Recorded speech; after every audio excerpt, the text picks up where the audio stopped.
നീ എൻ ജീവനിൽ ഭാഗം 18. ഒരു ഉമ്മയിലോ പുഞ്ചിരിയിലോ തീരാവുന്ന പിണക്കമേ എനിക്ക് നിന്നോടുണ്ടാകാറുള്ളൂ, ദക്ഷ പറഞ്ഞു. ആണോ? ഒരു ഉമ്മ തന്നാൽ തീരാവുന്ന പിണക്കമാണെങ്കിൽ വാ, കെട്ടിപ്പിടിച്ച് എത്ര വേണമെങ്കിലും നിനക്ക് ഞാൻ തരാം. ശ്രീദേവ് പറഞ്ഞുകൊണ്ട് ദക്ഷയുടെ ചുണ്ടുകളിൽ ചുംബിച്ചു. പതിയെ തുടങ്ങിയ ചുംബനം അതിന് തീവ്രതയും നീളവും കൂടാൻ അധികം സമയം വേണ്ടി വന്നില്ല. ആ സമയം നാഗേന്ദ്രന്റെ കാറ് അവരുടെ വീടിന്റെ മുന്നിൽ വന്നു നിന്നു. വണ്ടിയിൽ നിന്നും ഇറങ്ങി നാഗേന്ദ്രൻ ഗേറ്റിന് പുറത്ത് തന്നെ നിന്നു. ഗേറ്റ് അകത്തുനിന്ന് ലോക്കായിരുന്നു. അപ്പോൾ തന്നെ നാഗേന്ദ്രന്റെ ഫോണിലേക്ക് സഞ്ജീവിന്റെ കോള് ചെന്നു. അവിടെ വായി നോക്കി നിൽക്കാതെ നേരെ കായൽ തീരത്തേക്ക് പോ. അവര് കായൽ തീരത്തുണ്ട്, വേഗം അങ്ങോട്ട് വാ. അവൻ ദേഷ്യത്തോടെയും കിതപ്പോടെയും പറയുന്നത് കേട്ടതും ഇത് എന്താ സംഭവം എന്നുള്ള രീതിയിൽ നാഗേന്ദ്രൻ ഫോണിലേക്ക് തന്നെ നോക്കി നിന്നു. അപ്പോഴേക്കും അവിടുത്തെ സെക്യൂരിറ്റി വന്ന് ഗേറ്റ് തുറന്നു. എന്ത് സർ ഇവിടെ തന്നെ നിൽക്കുന്നത്? മേഡം സാറും അകത്തുണ്ട്, അയാൾ പറഞ്ഞു. വരൂ, അകത്തേക്ക് ഇരിക്കാം, ഞാൻ സാറിനെ വിളിക്കാം എന്ന് പറഞ്ഞ് അയാൾ അകത്തേക്ക് പോയി. ചേച്ചി, ശ്രീദേവ് സാറിനെ കണ്ടിരുന്നോ? പുറം ജോലിക്ക് നിൽക്കുന്ന ചേച്ചിയോട് ചോദിച്ചു. സാറും മേഡവും കായൽക്കരയിലേക്ക് പോയിട്ടുണ്ട്. ആ, ദാ അവിടെ നിൽക്കുന്നുണ്ട്, അവർ പറഞ്ഞതും അയാൾ കായൽക്കരയിലേക്ക് പോയി. അവിടെ ദക്ഷയുടെ തോളിലൂടെ കൈയിട്ടുകൊണ്ട് ശ്രീദേവ് നിൽക്കുന്നുണ്ടായിരുന്നു. സർ, അയാൾ വിളിച്ചതും ശ്രീദേവ് തിരിഞ്ഞു നോക്കി. എന്താ ചേട്ടാ? ശ്രീദേവ് ചോദിച്ചു. സർ, ഒരാൾ കാണാൻ വന്നിട്ടുണ്ട്. സാറിന്റെ ബന്ധുവാണ്. കുറച്ചു മുമ്പ് വന്നിട്ട് പോയിരുന്നു. സാർ ഇവിടെ ഇല്ലാന്ന് ഞാൻ പറഞ്ഞപ്പോ. എന്റെ ബന്ധുവോ? ആര്? ഇവിടെയുള്ളതല്ല, ഹൈദരാബാദ് ഉള്ളത്. പണ്ട് ഞാൻ കണ്ടിട്ടുണ്ട് ഇവിടെ വന്നപ്പോ. ഓക്കെ, ഞാൻ വന്നോളാം, അങ്ങോട്ട് പോയിക്കോളൂ, ശ്രീദേവ് പറഞ്ഞതും അയാൾ തിരിച്ചുപോയി. ആരാ ദേവ്? വേറെ ആര്? നാഗേന്ദ്രനായിരിക്കും. വാ, പോയി നോക്കാം എന്ന് പറഞ്ഞ് ശ്രീദേവ് അവളെയും കൊണ്ട് നടന്നു. ഇതെല്ലാം കണ്ടുകൊണ്ട് ദൂരെ കാണുന്ന വില്ലയിൽ നിന്ന സഞ്ജീവിന് ദേഷ്യം തോന്നി. അവൻ ദക്ഷയെ കെട്ടിപ്പിടിക്കുന്നതും അവളുടെ മുടിക്കുള്ളിലേക്ക് അവൻ മുഖം ചേർക്കുന്നതും അവളെ ചുംബിക്കുന്നതും എല്ലാം സഞ്ജീവ് കണ്ടിരുന്നു. ഏറ്റവും കൂടുതൽ സഞ്ജീവ് വയലന്റ് ആവുന്നതും പ്രതികരിക്കുന്നതും ദേഷ്യം വരുന്നതും എല്ലാം ശ്രീദേവും ദക്ഷയും ചേർന്ന് നിൽക്കുന്ന നിമിഷങ്ങളിലാണ്. തന്റെ സന്തോഷവും പ്രണയവുമായ ദക്ഷ അവളെ സ്വന്തമാക്കി തന്റെ മുന്നിൽ തന്നെ അവരുടെ പ്രണയ നിമിഷങ്ങൾ കാണുമ്പോൾ സഹിക്കാൻ പറ്റുന്നുണ്ടായിരുന്നില്ല സഞ്ജീവിന്. ശ്രീദേവിനെ ഇല്ലാതാക്കാൻ വരെ തോന്നിപ്പോകുന്നു. പക്ഷെ ഇപ്പോൾ താൻ എന്ത് ചെയ്താലും അത് തനിക്കെതിരെ വരൂ. കാരണം താനായിരുന്നു ശ്രീദേവിന് എതിരെ കളിച്ചതെന്ന് ഇപ്പോൾ എല്ലാവർക്കും അറിയാം. അതുകൊണ്ട് തന്നെ ശ്രീദേവിനോ ദക്ഷയ്ക്കോ എന്തെങ്കിലും സംഭവിച്ചാൽ അത് തന്റെ നേരെയായിരിക്കും വരാൻ പോകുന്നത് എന്നുള്ളത് കൊണ്ട് മാത്രമാണ് താൻ അവരെ വെറുതെ വിടുന്നത് എന്ന് ദേഷ്യത്തോടെ ആ ജനൽ കമ്പികളിൽ പിടിച്ചുകൊണ്ട് നിന്ന് സഞ്ജീവ് ഓർത്തു. ദേഷ്യവും സങ്കടവും വിഷമവും ഒന്നും സഹിക്കാൻ പറ്റാതെ ആയതും സഞ്ജീവ് അവന്റെ നെറ്റി ആ ജനൽ കമ്പിയിൽ ഇടിച്ചു. നെറ്റി മുറിഞ്ഞ് ബ്ലഡ് അവന്റെ പിരികക്കൊടിയിലൂടെ കൺപീലികളിലൂടെ ഒഴുകി കവളിലേക്ക് പതിഞ്ഞുകൊണ്ടിരുന്നു. അതൊന്നും അറിയാതെ അവൻ നേരത്തെ ദക്ഷയും ശ്രീദേവും നിന്ന ആ ഭാഗത്തേക്ക് തന്നെ നോക്കി നിന്നു. അവന്റെ നെറ്റിയിൽ നിന്നും ഒഴുകുന്ന ബ്ലഡിനേക്കാൾ ചുവപ്പായിരുന്നു അവന്റെ കണ്ണുകൾക്ക് ആ സമയം. എന്നാൽ ശ്രീദേവും ദക്ഷയും ലിവിംഗ് റൂമിലേക്ക് ചെന്നപ്പോഴേ കണ്ടു അവിടെ ഫോണിൽ നോക്കിക്കൊണ്ടിരിക്കുന്ന നാഗേന്ദ്രനെ കണ്ടതും, ആ, നാഗേന്ദ്രൻ പോയില്ലായിരുന്നോ തിരിച്ച് ഹൈദരാബാദിന്? ശ്രീദേവ് ചോദിച്ചുകൊണ്ട് സോഫയിലേക്കിരുന്നു. നിങ്ങൾ ഇരിക്ക്, ഞാൻ ചായ എടുത്തിട്ട് വരാം എന്ന് പറഞ്ഞുകൊണ്ട് ദക്ഷ അവിടെ നിന്നും നടന്നു പോയി. നാഗേന്ദ്രൻ നടന്നു പോകുന്ന ദക്ഷയെ ഒന്ന് നോക്കി. അവന്റെ നോട്ടം ദക്ഷയിലേക്കാണ് എന്ന് കണ്ടതും അവന് ദേഷ്യം തോന്നി. അവന്റെ കൈകളിലെ ഞരമ്പുകൾ വലിഞ്ഞു മുറുകാൻ തുടങ്ങി. എന്താ നാഗേന്ദ്ര, പെട്ടെന്ന് എന്നെ അന്വേഷിച്ച് വരാൻ കാരണം? എന്തെങ്കിലും അത്യാവശ്യം ഉണ്ടായിരുന്നോ? കുറച്ചു മുമ്പ് കൂടി വന്നിട്ടുണ്ടായിരുന്നു പറഞ്ഞു. എന്താ കാര്യം? ശ്രീദേവ് ചോദിച്ചു. അത് പിന്നെ ദേവ്, ഞാനിനി ഇവിടെ എന്തെങ്കിലും ബിസിനസ് ചെയ്താലോ എന്ന് ആലോചിക്കുകയാണ്. അപ്പോ എനിക്ക് എന്തെങ്കിലും സഹായം വേണ്ടി വന്നാൽ എന്നെ സഹായിക്കുമോ ദേവ് എന്നറിയാൻ വേണ്ടിയായിരുന്നു, നാഗേന്ദ്രൻ പറഞ്ഞു. എന്റെ സഹായം നിനക്ക് ആവശ്യമുണ്ടോ നാഗേന്ദ്ര? അതിന്റെ ആവശ്യമുണ്ടെന്ന് എനിക്ക് തോന്നുന്നില്ല. പിന്നെ നീ ബിസിനസ് ചെയ്യുന്ന കാര്യം, ചന്ദ്രമൗലി ഗ്രൂപ്പ് എന്ന പേരിലുള്ള അറിയപ്പെടുന്ന ഒരു ബിസിനസ് സാമ്രാജ്യം നിന്റെ കയ്യിലുണ്ടായിരുന്നു. എന്നിട്ട് അതിന്റെ അവസ്ഥ എന്തായി? അതുപോലും മര്യാദക്ക് നോക്കി നടത്താൻ പറ്റാത്ത നീ എങ്ങനെയാണ് പുതിയ ബിസിനസ് നോക്കി നടത്തുന്നത്? നീ അറിഞ്ഞില്ലേ ആ ബിസിനസിന്റെ ഇപ്പോഴത്തെ വളർച്ച? അത് നോക്കി നടത്തുന്നത് 2 സ്ത്രീകളാണ്, നിന്റെ സഹോദരിമാര്. അവര് എത്ര നന്നായിട്ടാണ് അത് നോക്കി നടത്തുന്നത് എന്ന് നിനക്കറിയാമോ? അപ്പോ അത് നിന്റെ കയ്യിലായിരുന്നെങ്കിൽ അവരെക്കാൾ കുറച്ചുകൂടി നന്നായിട്ട് നിനക്ക് ചെയ്യാൻ പറ്റിയാനെ. അത് അവരെ അടിച്ചു താഴ്ത്തി പറഞ്ഞതല്ല. എക്സ്പീരിയൻസ് നിനക്കായിരുന്നു കൂടുതൽ. ആൾബലവും പിന്തുണയും എല്ലാം നിനക്കായിരുന്നു കൂടുതൽ. ബന്ധങ്ങൾ, പിടിപാടുകൾ എല്ലാം കൂടുതൽ നിനക്കായിരുന്നു. അപ്പോ എത്ര നന്നായിട്ട് നിനക്ക് ചന്ദ്രമൗലി ഗ്രൂപ്പ് കൊണ്ടു നടക്കാൻ പറ്റിയേനെ. പക്ഷേ ബിസിനസ്സിലേക്ക് കൈപിടിച്ചു വരുന്ന ആ 2 സ്ത്രീകൾ എത്ര ഭംഗിയായിട്ടാണ് ഇപ്പോൾ അത് നോക്കി നടത്തുന്നത്. യാതൊരു പിടിപാടോ ബന്ധങ്ങളോ ഒന്നുമില്ല.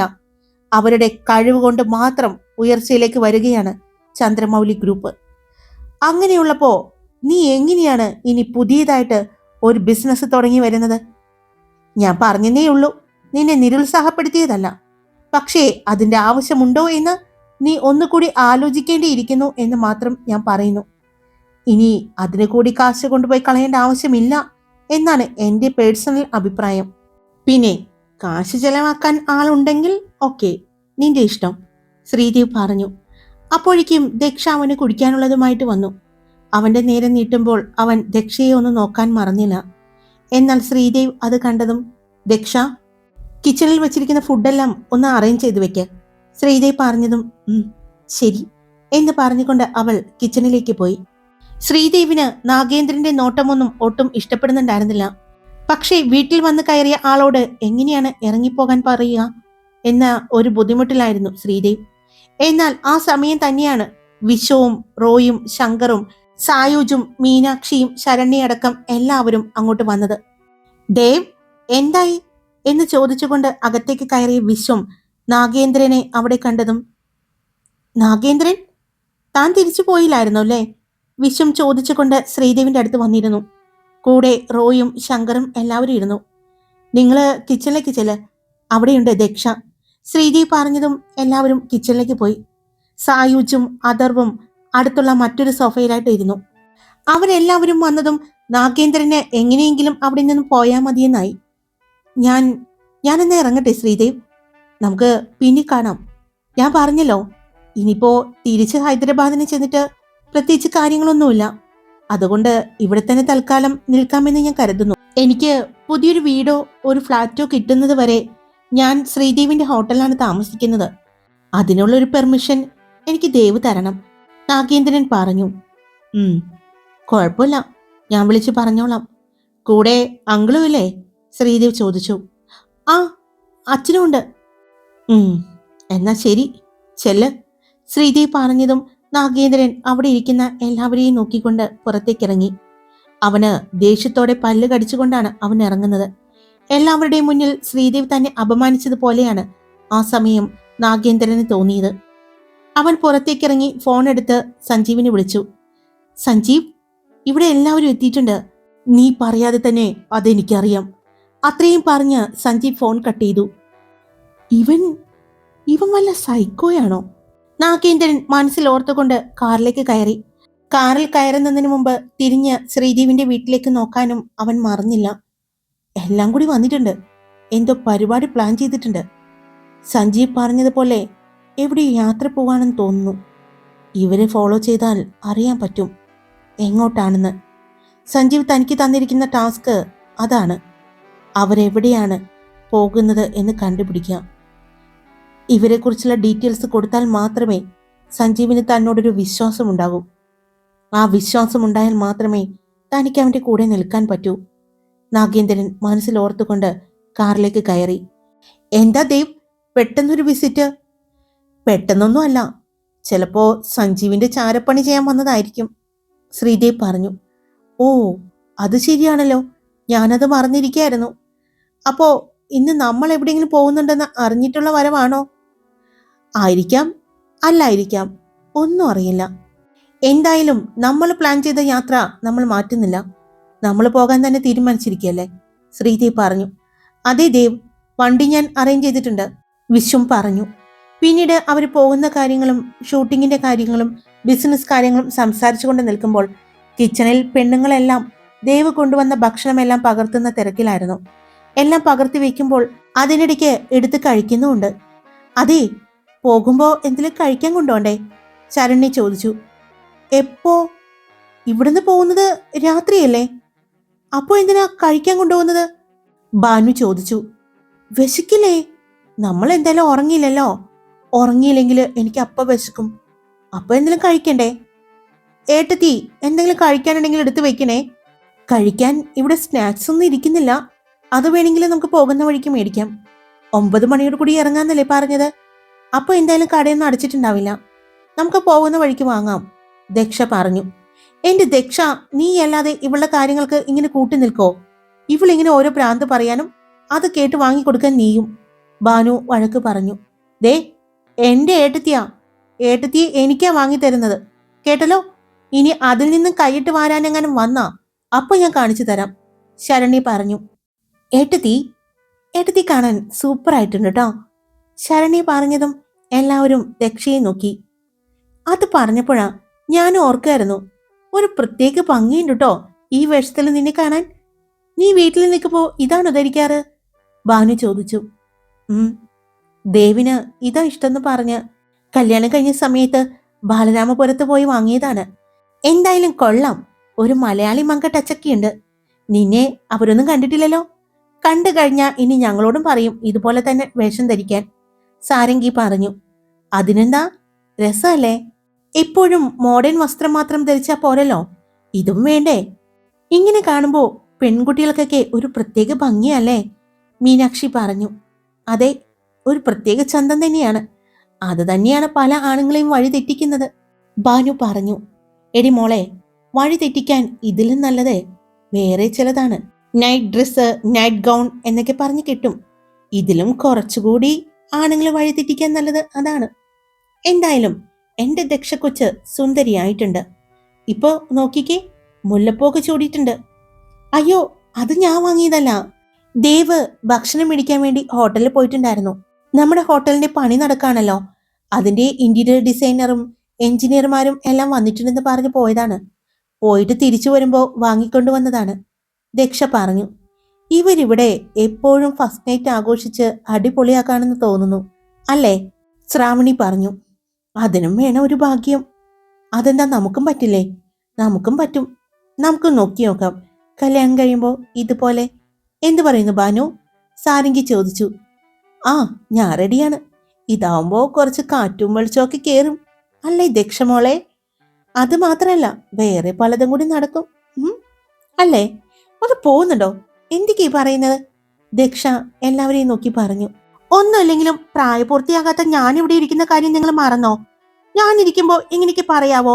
ശരണ്യ പറഞ്ഞതും, എന്തോ, ഈ കൂട്ടത്തിലെ ഏറ്റവും ആദ്യം പ്രായപൂർത്തിയായത് നിനക്കാണെന്ന് എനിക്കൊരു സംശയമുണ്ട്, ബാനു പറഞ്ഞു. അവരെല്ലാവരും തമാശ പറഞ്ഞ് ചിരിച്ചുകൊണ്ടിരിക്കുമ്പോഴാണ് കിച്ചണിലേക്ക് ശ്രീദേവും വിശ്വവും റോയും ശങ്കറും സായുജും അഥർവും കൂടി വരുന്നത്. എന്താ ഇവിടെ പരിപാടി? ഇത്ര നേരെ ഞങ്ങളവിടെ കാത്തു നിൽക്കുന്നു. എന്തെങ്കിലും കഴിക്കാനോ കുടിക്കാനോ കൊണ്ടുവരും എന്ന് കരുതി. എവിടെ? കാത്തിരുന്നിട്ടും വരാതായപ്പോഴാ ഞങ്ങൾ ഇങ്ങോട്ട് വന്നത്, വിശ്വം പറഞ്ഞു. അയ്യോ, ഞാൻ മറന്നു, ഞാൻ ഇപ്പൊ എടുക്കാവേ, ദക്ഷ പറഞ്ഞതും. ദക്ഷക്കൊച്ച് ഒന്ന് നിന്നേ, വിശ്വം പറഞ്ഞതും അവൾ നിന്നു. ഇതെന്താ ഇങ്ങനെ? മോൾ അമ്പലത്തിൽ പോകുന്നുണ്ടോ? വിശ്വം ചോദിച്ചു. അമ്പലത്തിലോ? ഇല്ല. അവൾ ശ്രീദേവിനെ ഒന്ന് നോക്കി, പിന്നെ വിശ്വത്തിനെ നോക്കിക്കൊണ്ട് പറഞ്ഞു. അതെന്താടാ, അമ്പലത്തിൽ പോകുമ്പോ മാത്രമേ ഉടുക്കാൻ പാടുള്ളൂ ഈ വേഷം എന്നുണ്ടോ? ശ്രീദേവി ചോദിച്ചുകൊണ്ട് ദക്ഷയുടെ രക്ഷയ്ക്കെത്തി. ദക്ഷയുടെ അടുത്തേക്ക് ചേർന്ന് നിന്ന് അവളെ തോളിലൂടെ കൈയിട്ട് നിന്നു. അവൾക്ക് അപ്പോഴാണ് ആശ്വാസം തോന്നിയത്. അങ്ങനെയൊന്നുമില്ല, പക്ഷേ ഈ വേഷത്തില് ഈ കൊച്ചിവിടെ നിന്നാ അത് ശരിയാവോ? അല്ല, ഈ വേഷം തന്നെ ധരിക്കണമെന്ന് ആരുടെ ആഗ്രഹമായിരുന്നു? ശങ്കർ ചോദിച്ചു. എന്റെ ഇഷ്ടപ്രകാരാണ് അവൾ ഇതിട്ടത്. വീട്ടിൽ നിൽക്കുമ്പോ ഇങ്ങനെയുള്ള വസ്ത്രം ധരിച്ചാൽ മതിയെന്ന് ഞാൻ അവളോട് പറഞ്ഞത്, ശ്രീദേവ് പറഞ്ഞു. അവൻ അത് പറയാനും അത് അക്ഷരം പ്രതി അനുസരിക്കാൻ അവളും. എന്തായാലും കൊള്ളാം. എല്ലാ പുരുഷന്മാരുടെയും മനസ്സിലുള്ള കാര്യങ്ങൾ തന്നെയാണിത്, തന്റെ ഭാര്യയെ ഇങ്ങനെ മലയാളി മങ്കയായി കാണണമെന്ന്. പക്ഷേ പറഞ്ഞനുസരിക്കുന്ന ഭാര്യമാരെ കിട്ടണം, വിശ്വം പറഞ്ഞുകൊണ്ട് ഭാനുവിനെ നോക്കി. അതെന്താണ് താൻ എന്നെ നോക്കി പറയുന്നത്? താൻ എനിക്ക് ഇതുപോലെയുള്ള കുറച്ച് വേഷങ്ങൾ വാങ്ങി തന്നു നോക്ക്, ഞാനും ഇതുപോലെ തന്നെ ധരിച്ചു നടക്കാം. എനിക്കും ഇഷ്ടമാണ്, ഭാനു പറഞ്ഞു. സത്യേട്ടും? വിശ്വം അവളുടെ അടുത്ത് വന്ന് ചോദിച്ചതും. ഓ, എന്താണെന്ന് നോക്കിയേ. ഡാഡാ, മതി, ഇങ്ങ് വാ, ഇവിടെ ഞങ്ങളുണ്ട്, റോയ് പറഞ്ഞു. ആ, അത് ശരിയായിരിക്കും. അവൻ ഇഷ്ടം ചട്ടയും മുണ്ട് കൊടുക്കുന്നതായിരിക്കും. നീ അതൊന്ന് പ്രാക്ടീസ് ചെയ്ത് വെക്കുന്നത് നല്ലതായിരിക്കും. സാരംഗിയോട് വിശ്വം പറഞ്ഞു. ചട്ടയുമുണ്ടോ? ഞാനെടുക്കില്ല, എന്നെ കൊണ്ടൊന്നും പറ്റില്ല. അപ്പോൾ തന്നെ സാരംഗി പറഞ്ഞു. അത് കേട്ട് അവിടെയുള്ളവരെല്ലാവരും ചിരിച്ചു. അല്ലെങ്കിലും ഈ പുരുഷന്മാർക്ക് സ്ത്രീകളെ ഈ വേഷത്തിൽ കാണാൻ ഒത്തിരി ഇഷ്ടമാണല്ലേ.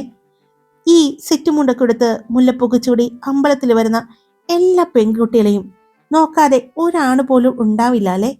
സായുജ് പറഞ്ഞതും മീനാക്ഷി അവനെ കണ്ണുരുട്ടി നോക്കുന്നുണ്ട്. അല്ല മീനാക്ഷി, ഞാൻ ഞാനത് പൊതുവെ പറഞ്ഞതാ. ദൈവരോട് ചോദിച്ചു നോക്ക്, എല്ലാ പുരുഷന്മാർക്കും ഇഷ്ടമാണ്. ഈ ഞങ്ങള് നല്ല മുണ്ടും ഷർട്ടൊക്കെ ഇട്ട് അമ്പലത്തിലേക്ക് വരുമ്പോ നിങ്ങൾ സ്ത്രീകൾക്ക് ഇഷ്ടമല്ലേ? ഞങ്ങളെ വായി നോക്കി നിൽക്കുന്നതും നിങ്ങളൊക്കെ തന്നെയാണ്.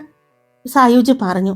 മതി മതി, വീണടുത്ത് കിടന്ന് ഒരുപാട് ഉരുളണ്ട, റോയ് പതിയെ പറഞ്ഞു.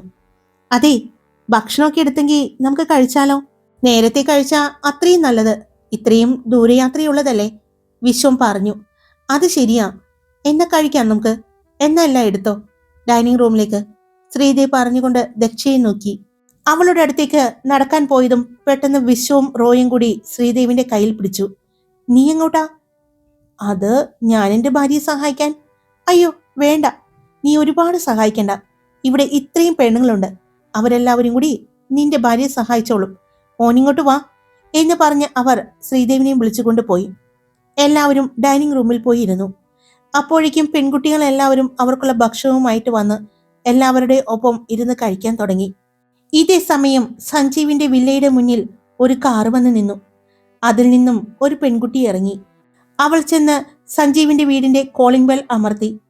കുറച്ചുനേരം അടിച്ചതിന് ശേഷമാണ് ഒരാൾ വന്ന് വാതിൽ തുറന്നത്. ഇത് സഞ്ജീവ് പ്രഭാകറിന്റെ വീടല്ലേ? ആ പെൺകുട്ടി ചോദിച്ചതും അതെ, കുട്ടി ആരാ? സഞ്ജീവ് പ്രഭാകർ ഉണ്ടോ ഇവിടെ? ആ പെൺകുട്ടി ചോദിച്ചു.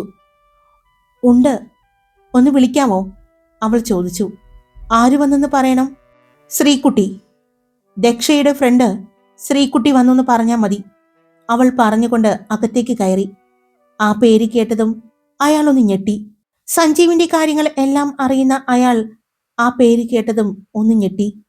ആ സമയമാണ് സഞ്ജീവിന്റെ റൂമിന്റെ ഡോറ് തുറന്ന് സഞ്ജീവ് പുറത്തേക്ക് ഇറങ്ങിയത്. ഹായ്, എല്ലാവരും സുഖമായിട്ടിരിക്കുന്നോ? ഞാൻ സുഖമായിട്ടിരിക്കുന്നു. അപ്പൊ സ്റ്റോറി ഇട്ടിട്ടുണ്ട്, ഇഷ്ടപ്പെട്ടാൽ ലൈക്ക് ചെയ്യാനും ഹൈപ്പ് ചെയ്യാനും നിങ്ങളുടെ അഭിപ്രായങ്ങൾ കമന്റ് ചെയ്യാനും സബ്സ്ക്രൈബ് ചെയ്യാതെ കേൾക്കുന്നവരുണ്ടെങ്കിൽ സബ്സ്ക്രൈബ് ചെയ്യാനും മറക്കല്ലേ. Love you all. It's me Karthika.